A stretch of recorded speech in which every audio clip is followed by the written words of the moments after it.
Fil-laqgħa ta' Jannar li għadda mal-Prim Ministru Robert Abela, Steward Healthcare talbu li l-Gvern ibiħħal kollox l-isptarijiet San Luqa, Keringrek u l-Isptar Ġenerali ta' Għawdex jew inkella li jingħataw aktar flus.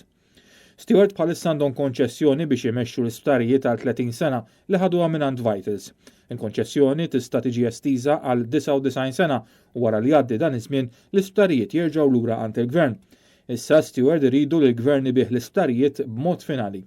Il-laqgħa f'Kastija kienet qajmet diversi mistoqsijiet peress li f'dik il-laqgħa kien hemm preżenti l-eks Prim Ministru Joseph Muscat li skont rapporti kien qed jimbotta biex il-Gvern ikompli bil-ftehim ma' Steward.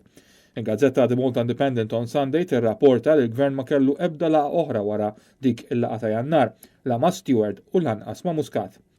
Il-Gazzetta staqsiet lill gvern jekk il-Prim Ministru xikkonsidra talba ta' Steward biex jinbijaw l-isptarijiet mod permanenti, iżda tweġiba kienet li l-Gvern qed jevalwa s-sitwazzjoni qabel tittieħed deċiżjoni. Satant qed kompli l-pressjoni sabiex il-Gvern iwaqqaf għal kollox dan il-kuntratt skandaluż. Sa issa l-Gvern ħareġ 240 miljun euro f'pagamenti lil Vitals u lil Steward u ta' dawn il-pajjiż ma ħalura prattikament xejn. Kemm l-Assoċjazzjoni Medika Maltija u l-Oppożizzjoni qalu li żmien tal-evalwazzjoni spiċċa u jidher ċar li d-deal falla.